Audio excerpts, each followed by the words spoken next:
आदाब, नमस्कार। आप देख रहे हैं आईएनएन चैनल। मैं हूं शेख अहमद अली। इस न्यूज बुलेटिन में आइए नजर डालते हैं दिन भर की बड़ी खबरों पर। तेलंगाना में कोरोना की सूरत हाल पर रियासती हाईकोर्ट ने समाअत की। अदालत ने रियासत के तालीमी इदारों में इस माह की 20 तारीख तक शख्सी क्लासेस के साथ साथ ऑनलाइन क्लासेस जारी रखने की हिदायत दी। बेंच ने हिदायत दी कि हैदराबाद में मार्केट्स, बार्स, रेस्टोरेंट के करीब कोविड के कवायद पर अमल को यकीनी बनाने के इक़दाम हुकूमत की जानिब से किए जाएं। अदालत ने समाअत के दौरान एक मरहले पर यह पूछा कि हुकूमत ये बताए कि कवायद की खिलाफ वर्जी करने वालों के खिलाफ क्या कार्रवाई की जा रही है। अदालत ने हिदायत दी कि मेडाराम जात्रा में कोविड के कवायद पर अमल किया जाए। अदालत ने एडवोकेट जनरल से कहा कि सत्यमूर्ति सदी तकारीब के दौरान कोविड के उसूलों पर अमल को यकीनी बनाए और निशानदही करते हुए कहा कि कोरोना की रोकथाम के लिए इक़दाम की हुकूमत जिम्मेदार है। हाईकोर्ट ने इस मसले पर अंदरून 2 हफ्ते रिपोर्ट पेश करने की हुकूमत को हिदायत दी और इस मामले की आइंदा समाअत इस माह की 20 तारीख तक मुलतवी कर दी।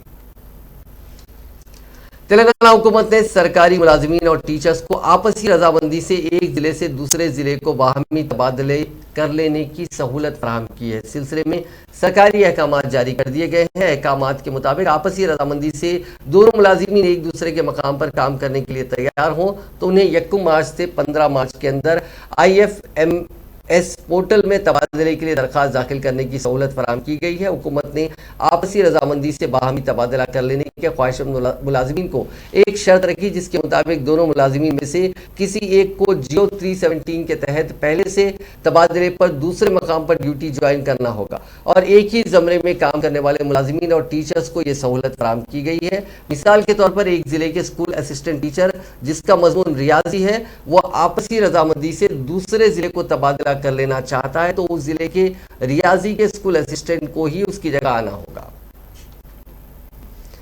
वज़ीर आज़म नरेंद्र मोदी हैदराबाद के दौरे पर आने वाले हैं। इस महीने की 5 तारीख को वज़ीर आज़म मुचंतल इक्रिसाट का दौरा करेंगे। इस तनाजुर में चीफ सेक्रेटरी सोमेश कुमार ने सिक्योरिटी इंतजामात का जायजा लेने के लिए BRKR भवन में मुख्तलिफ महकमों के ओहदेदारान के साथ इजलास किया। चीफ सेक्रेटरी ने ओहदेदारान को हिदायत दी कि वो वज़ीर आज़म के दौरे के इंतजाम करें। उन्होंने महकमे पुलिस को हिदायत दी कि वो उन मकामात पर जहां वज़ीर आज़म मोदी दौरा करने वाले हैं ब्लू बुक के मुताबिक ट्रैफिक कंट्रोल और सिक्योरिटी इंतजाम करें। सोमेश कुमार ने मेडिकल हेल्थ के सेक्रेटरी को VIP दौरे के दौरान कोविड-19 प्रोटोकॉल को यकीनी बनाने की हिदायत दी। उन्होंने मशवरा दिया कि VIP पास होल्डर्स के लिए तयशुदा प्रोग्राम से पहले RT-PCR टेस्ट कराए जाएं और बड़ी तादाद में कोविड-19 स्क्रीनिंग टीम में शामिल की जाए और उन्हें तश्कील दिया जाए।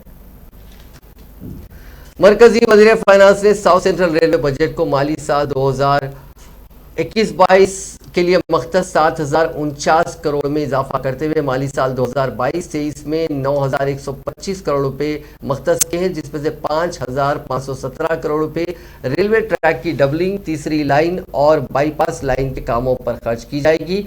INN चैनल से खास बात करते हुए chief public relation officer CH Rakesh ने कहा कि बजट में 30% इजाफे के जरिए मरकज ने SCR को असली सहूलतों से लैस बनाने का फैसला किया है। राकेश ने कहा कि MMTS के नेटवर्क को 42 किलोमीटर से बढ़ाते हुए 84 किलोमीटर करने का काम जारी है, जिसमें से सिर्फ 4 तरफ के काम को मुकम्मल कर लिया गया है। मजीद एक लाइन पर काम जारी है। CPRO ने कहा कि MMTS की सर्विस इंटरनेशनल एयरपोर्ट शमशाबाद से मरबूत करने का मुतालबा रेलवे, रियासती हुकूमत और एयरपोर्ट इंतजामिया के दरमियान ज़ेर गौर है।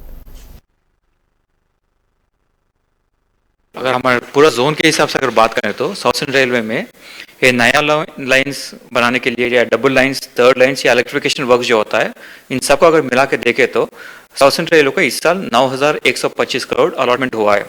अगर पिछले साल की तुलना में देखें तो ये तकरीबन 30% ज़्यादा है। पिछले साल 7,049 करोड़ अलॉट हुआ था। और वही अगर हम स्टेट के हिसाब से अगर देखें तो तेलंगाना स्टेट में पिछले साल की तुलना में 26% से ज़्यादा बजट अलॉटमेंट इस साल किया गया है। पिछले साल हमें 3,048 करोड़ अलॉट हुआ था, जबकि इस साल में 3,048 करोड़ अलॉट हुआ है, जबकि पिछले साल 2,420 करोड़ अलॉटमेंट हुआ था। और आंध्र प्रदेश के अगर हम बात करें तो पिछले साल हमें 5,812 करोड़ अलॉटमेंट हुआ था और इस साल इसको बढ़ाते हुए बाई 21% 7,032 करोड़ अलॉटमेंट किया गया है।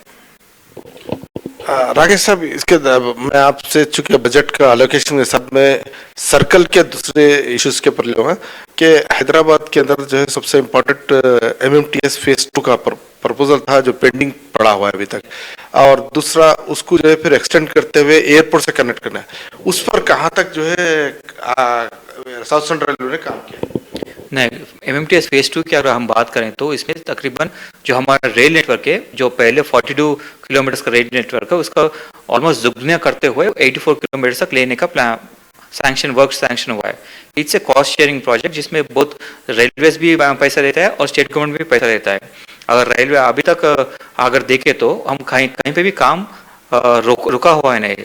फेज 2 में हमें 6 सेक्शंस होता है, जिसमें से ऑलरेडी हमने 4 सेक्शन ऑलरेडी कमीशन किया गया है। अगर हम इसमें देखें तो तेल्लापुर रामचंद्रपुरम के लिए ऑलरेडी काम हो चुका है। बुलाना टू मेडचल में पूरा डबलिंग और इलेक्ट्रिफिकेशन का काम हो गया है, और उसके हिसाब से मौलाली कैबिन में भी काम हो चुका है, जहाँ पे उत्तर प्रदेश के हापुड़ में जुमेरात की शाम मजलिस इत्तेहादुल मुस्लिमीन के सदर व हैदराबाद MP असदुद्दीन अवैसी के काफिले पर हमला हुआ। हमलावरों ने 4 राउंड फायरिंग की। 2 बुलेट लगने से कार में छेद हो गया। हमले में अवैसी बाल बच गए, वो महफूज है। इस वाक़े के बाद हमलावर मौके पर हथियार छोड़कर फरार हो गए। हापुड़ के छिजारसी टोल प्लाजा के पास हुई फायरिंग से वहां अफरा तफरी मच गई। इधर गाजियाबाद और हापुड़ जिले की पुलिस मौके पर पहुंची। पुलिस टोल प्लाजा पर लगे CCTV कैमरे खंगाल रही है।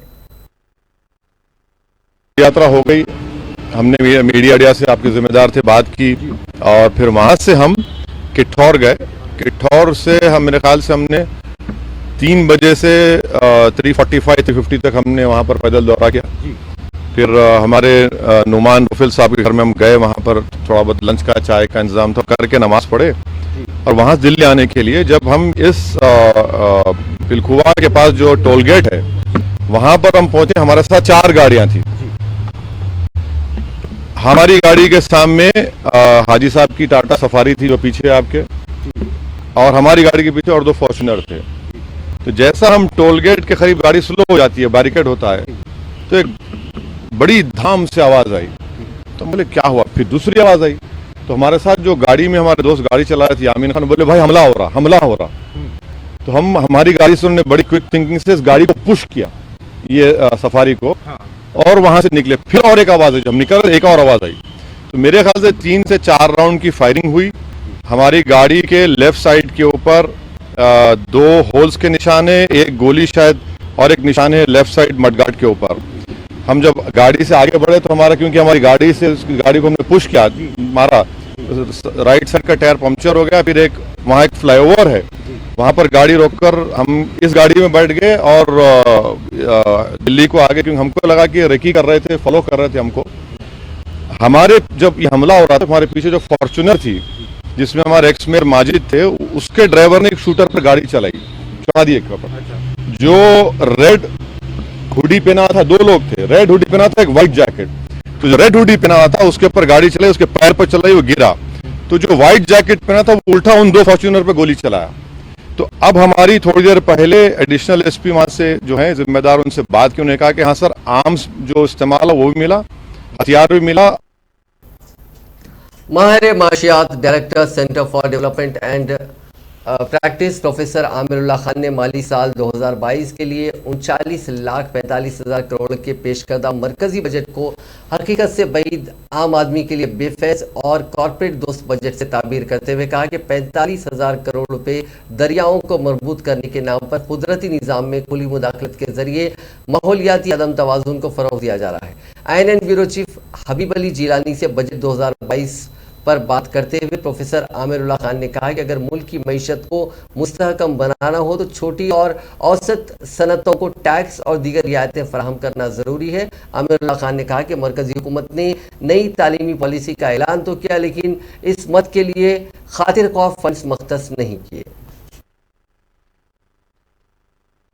समझ ही में नहीं आ रहा है कि इस गवर्नमेंट ने उस मिनॉरिटी मिनिस्ट्री को बरकरार रखा क्यों, क्योंकि वहाँ कुछ होता है नहीं। तो वो तो बिल्कुल ही रेलिवेंट मिनिस्ट्री है उनके लिए, रेलिवेंट खर्च है उनके लिए, उसमें कोई कुछ होने वाला नहीं है उसका। बड़ी बात इस बजट की ये थी कि इस बजट ने ये कहा है कि हम कैपिटल एक्सपेंडिचर 2-2.5 लाख करोड़ रुपए का करेंगे। कैपिटल एक्सपेंडिचर का से मुराद ये होती है कि वो ऐसी चीजें बनाएंगे जो एसेट होंगी, जो बहुत दिनों तक जिससे फायदा होगा, यानी वो ब्रिज बनाएंगे और रोड बनाएंगे और पोर्ट बनाएंगे। तो वो एक बड़ी रकम है जो उन्होंने अलॉट की है। दूसरे उन्होंने तकरीबन उतने पैसे दिए हैं मिनिमम सपोर्ट प्राइस के लिए, यानी कि जो वो खरीदेंगे किसानों से उनकी पैदावार, तो उस पर भी वो 2,30,000 लाख करोड़ खर्च करेंगे। तो तकरीबन एक ही अमाउंट है। ये दो बड़े खर्च हैं। तो इन दो हेडलाइंस से ये लगा कि गवर्नमेंट ने ये तय किया है कि हम जो रूट इख्तियार करेंगे मुलाजमत का, वो कंस्ट्रक्शन वाला रूट होगा। कि देखिए, आप दो तरह से मुलाजमत दे सकते हैं। एक कि आप सबको भर्ती कर लें, रेलवे में ले लें, आर्मी में ले लें, या फिर आप कोई ऐसी चीज करें जिससे लोगों को मुलाजमत मिले। तो ये जो इन्होंने कहा वो बड़ी अच्छी बात है कि हम बड़ी बड़ी इमारतें बनाएंगे और इससे बहुत सारे लोगों को फायदा होगा। दूसरी बात ये कि हम 22-23 जो क्रॉप हैं उनको खरीदेंगे और उसके लिए अच्छा दाम देंगे, उसको मिनिमम सपोर्ट प्राइस कहते हैं। तो ये तेलंगाना के वजीर इंफॉर्मेशन टेक्नोलॉजी के.टी. रामाराव ने कहा कि शहर हैदराबाद के एनटीआर गार्डन्स में जल्द ही दस्तूर हिंद के मोहम्मद डॉक्टर बी.आर. अम्बेडकर का 125 फीट ऊंचा मुजस्समा नस्ब किया जाएगा। उन्होंने शहर हैदराबाद के इलाके खैरताबाद में इंदिरा नगर हाउसिंग कॉलोनी का इफ्तिताह किया। इस मौके पर मुनक़दा तकरीब से खिताब करते हुए वज़ीर मौसूफ ने कहा कि हैदराबाद में गरीबों के लिए डबल बेडरूम मकानात की फराहमी की स्कीम के तहत फराहम किए जाने वाले मकानात में ये बेहतरीन मकानात है, क्योंकि इन मकानात की एक तरफ आईमैक्स है तो दूसरी तरफ सेक्रेटेरिएट की इमारत है। उन्होंने कहा कि गरीबों के लिए इस अराजी पर एक फंक्शन हॉल भी तामीर किया जाएगा। वज़ीर मौसूफ की जानिब से आज जिस इंदिरा नगर कॉलोनी का इफ्तिताह किया गया, उसके 4 ब्लॉक्स में मकानात के 210 यूनिट्स हैं। ग्रेटर हैदराबाद म्यूनिसिपल कॉर्पोरेशन की जानिब से 1,785 लाख रुपए के सरफे से उन मकानात की तामीर अमल में लाई गई है। गरीबों को डबल बेडरूम मकानात की फराहमी के प्रोजेक्ट के हिस्से के तौर पर उन मकानात को तामीर किया गया है और आज ये मकानात गरीबों के हवाले कर दिए गए। అందులో ఇందిరానగర్ కూడా ఒకటి। ఈ రకంగా భారతదేశంలోని ఏ మహానగరంలో కూడా, భారతదేశంలో ఎన్నో మహానగరాలు ఉన్నాయి, ఢిల్లీ ఉన్నది, ముంబై ఉన్నది, చెన్నై ఉన్నది, కోల్కతా ఉన్నది, బెంగళూరు ఉన్నది, ఎక్కడా కూడా ఇంత పెద్ద ఎత్తున పేదల కోసం ఆత్మగౌరవంతో కూడిన నివాసాలు ఎవరు కూడా నిర్మించి ఇవ్వడం లేదనే మాటను ఈ సందర్భంగా నేను మీకు విజ్ఞప్తి చేస్తా ఉన్నా। ఇది చిన్న విషయం కాదు, ఎందుకంటే గతంలో కూడా ఇల్లు కట్టలేదని కాదు, కానీ పేదవాడికి ఇచ్చే ఇల్లు అంటే ఏదో ఇచ్చినమా అంటే ఇచ్చినాం అన్నట్టు, ఏదో దానికి ఒక చిన్న డబ్బా మాదిరి ఇల్లు ఇచ్చి అందులోనే మొత్తం కుటుంబం అంతా ఉండాలి అనే విధంగా దానికి మళ్ళీ రకరకాల లింకులు పెట్టి, బ్యాంకుతో ఒక లింకు పెట్టి, సబ్సిడీ అని, గవర్నమెంట్ నుంచి ఇంత అని రకరకాలుగా పెట్టేది చిక్కులు। కానీ ఈరోజు మీకు అందజేస్తున్న ఇండ్లు ఏవైతున్నాయో ఇది ఏ చిక్కు లేదు। ఒక్కసారి ఇక్కడ లాటరీ తీసి మీ ముంగటనే ఎవరికి ఏ ఇల్లు అలాట్ చేసిన తర్వాత మీరు ఒక్కరికి ఏ పైసా ఇచ్చేది లేదు, ఏ బ్యాంకుకు కట్టేది లేదు, జిహెచ్ఎంసీకి ఇచ్చేది లేదు, గవర్నమెంట్కు నయా పైసా కట్టేది లేదు, ఏ బ్రోకర్కు ఒక పైసా ఇచ్చేది లేదు। वजीर बरखी जगदीश रेड्डी ने मरकज में बरसर इख्तिदार भारतीय जनता पार्टी से सवाल किया कि वो आइन में तरमीम पर मुबाहिस करने से क्यों डरते हैं, जबकि गुज़िश्ता 70 साल के दौरान कांग्रेस और बीजेपी हुकूमतों ने 120 मरतबा आइन में तरमीम व तब्दीली की है। आज मीडिया से बात करते हुए जगदीश्वर रेड्डी ने कहा कि दस्तूर का हवाला देकर मरकज रियासतों के दाखिली मामलात में मुदाखलत कर रहा है। ऐसे में मरकज के हुदूद मुतय्यन करने के लिए दस्तूर में तरमीम की बात वज़ीर आला चंद्रशेखर राव ने की है, तो उसमें क्या मज़ायक़ा है। ప్రజలకు ఉపయోగపడే బడ్జెట్ కాదు, ఇవ్వాలనే కాదు, కేంద్ర ప్రభుత్వం వచ్చిన దగ్గర నుంచి కూడా బీజేపీ ప్రభుత్వం ఇది పచ్చి పేద వ్యతిరేక ప్రభుత్వం, కేవలం ఈ దేశం నుండి కొద్దిమంది దళారుల కొరకు ఉపయోగపడే ప్రభుత్వం, పేదల్ని మరింత పేదలుగా చేస్తూ దళారుల్ని ఇంకా పెద్ద చేసేసి సమాజ అంతరాలు పెంచాలనుకుంటున్న ప్రభుత్వం। ఆ ప్రభుత్వం నుంచి వచ్చిన ఈ బడ్జెట్ అది పేద ప్రజలకు ఉపయోగపడేది కాదు, దళిత ప్రజలకు ఉపయోగపడేది కాదు, గిరిజన ప్రజలకు ఉపయోగపడేది కాదు, ఈ దేశంలో వెనుకబడిన వర్గాల ప్రజలకు ఉపయోగపడేది కాదు। ఇది చాలా సందర్భాల్లో ఇప్పుడు నిరూపితమైంది। వీళ్ళు వచ్చిన దగ్గర నుంచి ఈ దేశంలో పేదరికం పెరుగుతుంది తప్ప పేదరికం తగ్గటం లేదు। సంపద పెరుగుతుందని లెక్కలు చూస్తున్నారు. వాళ్ళ తాబేదారులు వాళ్ళు ఏమంటుండే దళారులు ఒకరిద్దరికి పెరిగితే దాన్ని మొత్తం చూపించి దేశ సంపద పెరిగిందని మాట్లాడుతున్నారు. కానీ ఇక్కడ ప్రజల ఆదాయం ఏ మేరకు పెరిగింది, దళితుల రేఖ నుంచి ఎంతమందిని మీరు బయటకు తీసుకురాగలిగినారు అనేది ప్రధానమైన. ఇటువంటి విషయాలకు సంబంధించి ఇవాళ కేసీఆర్ గారు ఈ దేశంలో చర్చ జరగాలి అని అంటున్నారు. చర్చ జరగడానికి ఎందుకు భయపడుతున్నారు మీరు? टीआरएस के रुकन असेंबली जीवन रेड्डी ने मरकजी बजट में दलितों के साथ नाइंसाफी करने का इल्जाम लगाया। उन्होंने असेंबली में टीआरएस एलपी के दफ्तर में मीडिया से बात करते हुए कहा कि अगरचे के तेलंगाना एक छोटी रियासत है, लेकिन रियासती हुकूमत दलितों के लिए 20,000 करोड़ रुपए से ज्यादा की रकम खर्च कर रही है। उन्होंने अफसोस का इजहार करते हुए कहा कि मरकजी हुकूमत ने दलितों के लिए सालाना बजट में सिर्फ 12,000 करोड़ रुपए मुख्तस किए हैं। उन्होंने दावा किया कि वज़ीर आला चंद्रशेखर राव ने कई स्कीमात दलितों के लिए मुतारिफ की हैं, उनका मकसद दलितों को फायदा पहुंचाना है। इस प्रेस कॉन्फ्रेंस से टीआरएस के रुकन असेंबली गोला बाल राजू ने भी बात की।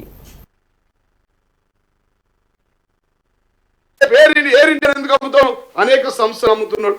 ఇట్లాంటి సంస్థలను అమ్మకుండా స్వయంగా పార్లమెంట్ సాక్షిగా నిర్మలా సీతారామన్ గారు ఇవన్నీ మేము అమ్మేస్తామని చెప్పి వారు ప్రకటించారు. వారు ప్రకటిస్తే నేను ఈ సందర్భంగా వారికి ఇట్లాంటి ఇష్టం వచ్చిన రీతిలో వ్యవహరించకుండా దాని రాజ్యాంగంలో పొందుపరిచి అమ్మడం వారికి సొత్తు కాదు. ఇది పేద దళితుల సొమ్ము, రైతుల సొమ్ము, ఈ దేశంలో మైనార్టీల సొమ్ము, బహుజనుల సొమ్ము. అట్లాంటి సొమ్మును అమ్మడానికి నీకు ఎట్లాంటి అధికారం లేదని చెప్పడానికి ఇలా రాజ్యాంగం మార్చుకుంటామని చెప్పినాం. ఈ రాష్ట్రంలో ఉన్నటువంటి అనేక పథకాలను దేశవ్యాప్తంగా దేశ ప్రజలకు కాళేశ్వరం లాంటి ప్రాజెక్టును కట్టినాం. దేశవ్యాప్తంగా 65,000 క్యూసెక్ల నీళ్లను ప్రత్యేక బాధ్యతగా మ్యాండేటరీగా రాజ్యాంగంలో పెట్టి మరి అనేక ప్రాజెక్టులు అందరికి అందించాలని చెప్పి రాజ్యాంగంలో పొందుపరచబోతాడు. గౌరవ ముఖ్యమంత్రి కేసీఆర్ యొక్క పథకాలు ప్రజల కోసం ఉన్నాయి కాబట్టి ఆ యొక్క అన్ని విషయాలను ఎక్కడ కూడా లబ్ధి పొందకుండా ఉండకూడదని చెప్పి ప్రతి ఒక్క దళితులు దేశంలో ప్రతి ఒక్కరికి ఈ లబ్ధిలన్నీ చేకూరాలని చెప్పి గౌరవ ముఖ్యమంత్రి గారు అన్నారు. అంటే గాంధీని చంపిన గాడ్సేయిజం ఉన్నటువంటి బీజేపీ నాయకులు, బీజేపీ వాళ్ళది గాడ్సేయిజం అయితే మాది అంబేద్కరిజం అని చెప్పి సందర్భంగా తెలియజేస్తా ఉన్నాం. చిన్న రాష్ట్రం వచ్చింది, ఉద్యమం చేసిందే ఆర్టికల్ 3 ప్రకారం కదా, ఆ రాజ్యాంగాన్ని రాసిందే అంబేద్కర్ కదా. అసలు మేము మొదలైందే మా ఉద్యమం 2001లో అంబేద్కర్ కన్సైగల్లో వారు రాసిన రాజ్యాంగంలో ఆర్టికల్ 3ను మేము అనుసరిస్తూ ముందటికి వెళ్ళాం. అట్లాంటిది మమ్మల్ని పట్టుకొని ఇష్టం వచ్చిన మాటలు మాట్లాడుతున్నారు. ఏ ఊరికి ఆ ఊరు, ఏ ఊరికి పోతే ఆ ఊరు అవతారం ఎత్తాడు ఈయన నక్క జీతుల మోసగారి. నమో అంటే నరేంద్ర మోడీ కాదు, నక్క జీతుల మోస. చూడండి ఈయన पार्लियामेंट सेशन चल रही है और सेशंस में मैं डिमांड करता हूं, हर पार्टी लोग नेता लोगों को मैं गुजारिश करता हूं इस बारे में कॉन्स्टिट्यूशन ऑफ इंडिया का चेंज पे जो बात मुद्दा उठाया केसीआर साहब ने, उसके ऊपर चर्चा रखना चाहिए। 75 ईयर्स हो गए अभी अपने को इंडिपेंडेंस मिलके, अपने को आज़ादी मिलके 75 ईयर्स हो गए। उसके बाद भी अभी तक दलितों में और बीसी, एससी, एसटी, माइनॉरिटी और गरीबों में कुछ भी चेंज नहीं आई। मैं यही बोलना चाहता हूँ, केसीआर साहब जो बात करते बहुत सोच समझ के बात करते हो, वो एक दिल दुखे उन्होंने बात करे ऐसा मैं सोच रहा हूँ। वो चीज़ को मैं समझ रहा हूँ, देश भी समझना चाहिए। वो बहुत अच्छा मौका मिली जो अपने स्टेट में अपोजिशन पार्टी से, देश के अंदर जो पार्टीज अपोजिशन पार्टीज हो या नहीं तो जो हुकूमत में बीजेपी पार्टी, सभी लोग इसके ऊपर चर्चा रखना चाहिए। पार्लियामेंट में अगर चर्चा रखेंगे तो पता चलेगा क्या करे ये लोग। देश के अंदर इतने हुकूमत आए गए मगर हमारे जिंदगी में कुछ चेंज नहीं आई। इसीलिए हम डिमांड करते कि अगर आपको कॉन्स्टिट्यूशन के ऊपर जो भी इज्जत है, इज्जत रख के अगर भरोसा है, भरोसा को मानते हुए अगर आप लोगों को हर किसी का जिंदगी में चेंज आना बोल के आपको अगर रहे तो आप अभी तक क्यों अमल नहीं करें।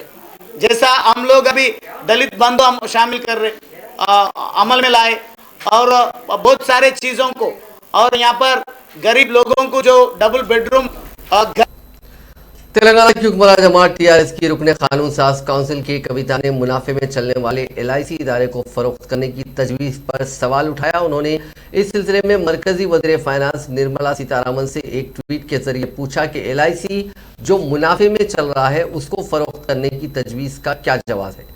सोशल मीडिया के अहम प्लेटफॉर्म ट्विटर पर सरगर्म कविता, जो तेलंगाना के वज़ीर आला चंद्रशेखर राव की दुख्तर भी है, उन्होंने कहा कि एलआईसी को फरोख्त किया गया तो मुलाजिमत और रिजर्वेशन से महरूम होने वाले अफराद के खानदानों का क्या होगा।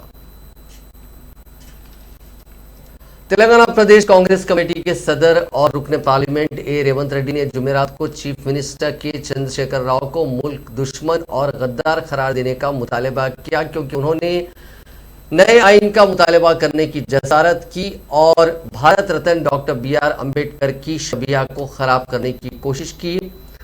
अपने एक सहाफती बयान में रेवंत रेड्डी ने कहा कि इस हकीकत से इनकार नहीं किया जा सकता कि हिंदुस्तान का आइन, जिसका मुसविदा गैर मामूली और मसावात के पैगंबर डॉक्टर BR अम्बेडकर ने बनाया था, उसका शुमार मुल्क के मुकद्दस तरीन किताबों में होता है। उन्होंने कहा कि डॉक्टर अम्बेडकर के इस आइन की वजह से समाज के कई तबकात, खासकर शेड्यूल कास्ट और शेड्यूल ट्राइब्स को तहफ़्फ़ुज़ात मिले और उनकी तरक्की की ये बुनियाद बने। उन्होंने कहा कि केसीआर शुरू से ही डॉक्टर अम्बेडकर से नफरत करते हैं और यही वजह है कि किसी भी अम्बेडकर जयंती में केसीआर ने पिछले 8 सालों में कभी शिरकत नहीं की। उन्होंने कहा कि केसीआर ने जो बयान आइन को तब्दील करने के ताल्लुक से दिया वो बीजेपी के इशारों पर किया गया है। उन्होंने कहा कि बीजेपी हमेशा से चाहती है कि इस मुल्क का ऐवान आइन बदला जाए और आज केसीआर ने खुले लफ्जों में इसका मुतालबा कर दिया। उन्होंने कहा कि कांग्रेस पार्टी जब तक इस मामले पर एहतजाज उस वक्त तक जारी रखेगी जब तक कि केसीआर अपने अल्फाज वापस नहीं लेते और लोगों से माजरत नहीं चाहते। कांग्रेस पार्टी ने आज गांधी भवन में वज़ीर आला चंद्रशेखर राव की इस मुतनाज़िया बयान के खिलाफ 48 घंटे की दीक्षा शुरू की है। इस एहतजाजी प्रोग्राम में कांग्रेस के कई सीनियर कायदीन ने शिरकत की। इसका एहतमाम कांग्रेस पार्टी के SC सेल की जानिब से किया गया।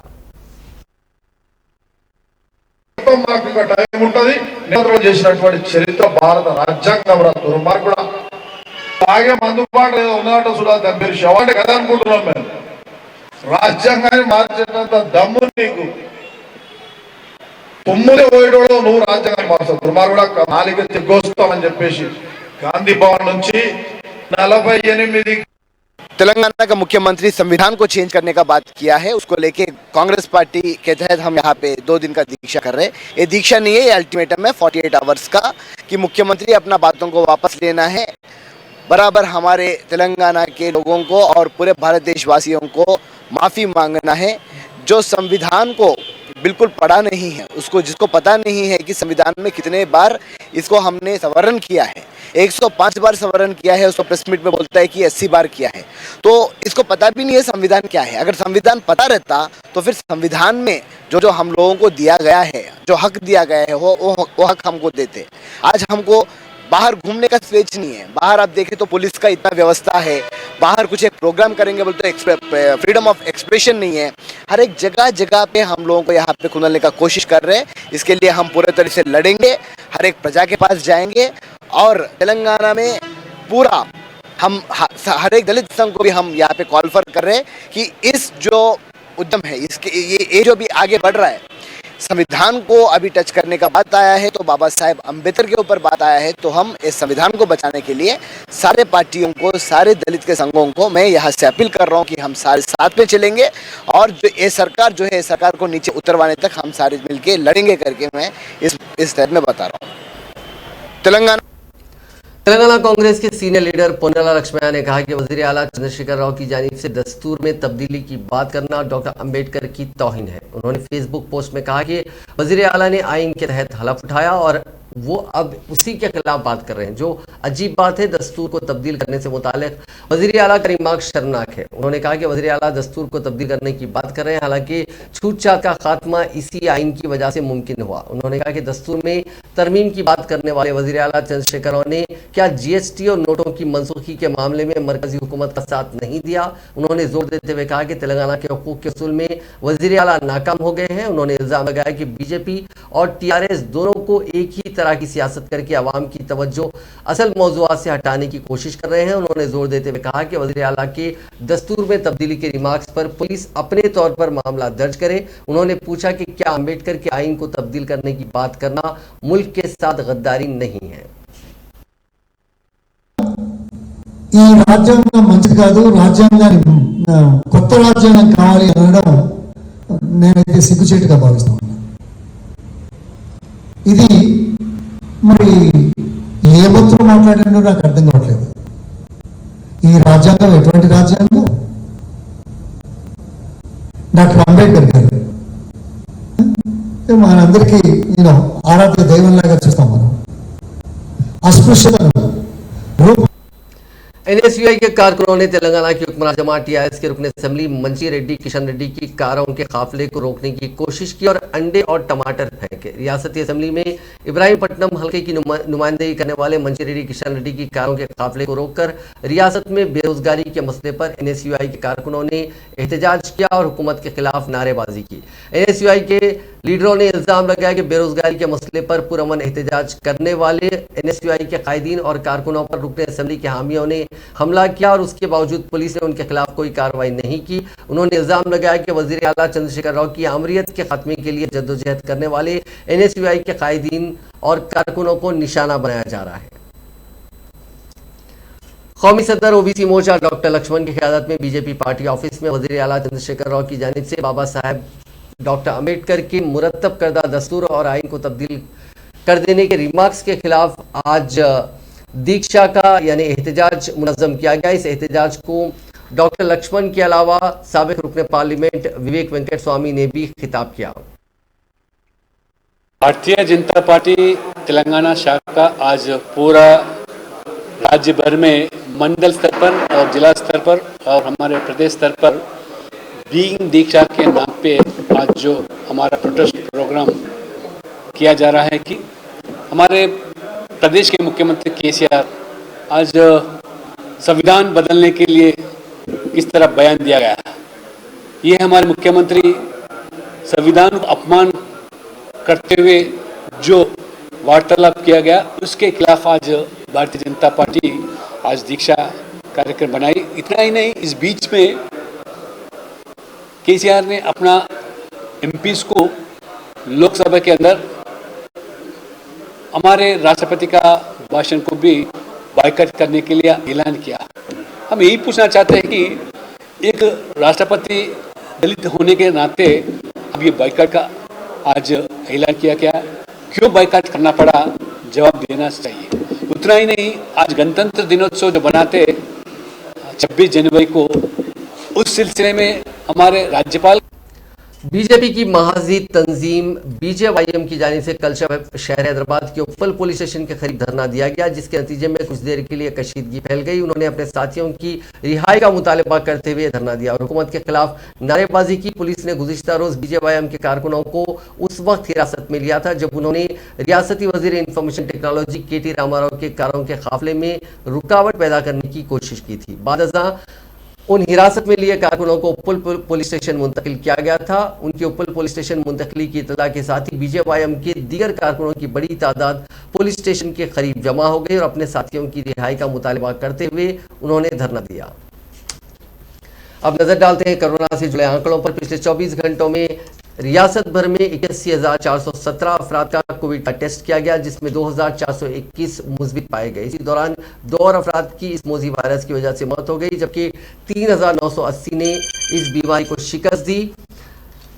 रियासत में फिलहाल 33,104 अफराद का कोविड का इलाज जारी है। तेलंगाना के वनपर्ती जिले के आरेपल्ली में बीटेक कि तालिबा ने खुदकुशी कर ली। वो घर वालों से ये कहकर निकली थी कि वो कॉलेज जा रही है, ताहम वो घर वापस नहीं लौटी। उस लड़की की शिनाख्त श्री वर्षा के तौर पर की गई है, जिसका ताल्लुक जिले गढ़वाल के नाला कुंटा से। वो हैदराबाद के कॉलेज में बीटेक की तालीम हासिल कर रही थी। 4 जुम्मे को गढ़वाल से कॉलेज जाने के लिए वो रवाना हुई थी। उसने वनपर्ती जिले के आरेपल्ली में ट्रेन से कूदकर खुदकुशी कर ली। पुलिस ने इस सिलसिले में मामला दर्ज करके जांच शुरू कर दी है। नाजरीन, इस न्यूज बुलेटिन में बस इतना ही। देखते रहिए ANN चैनल।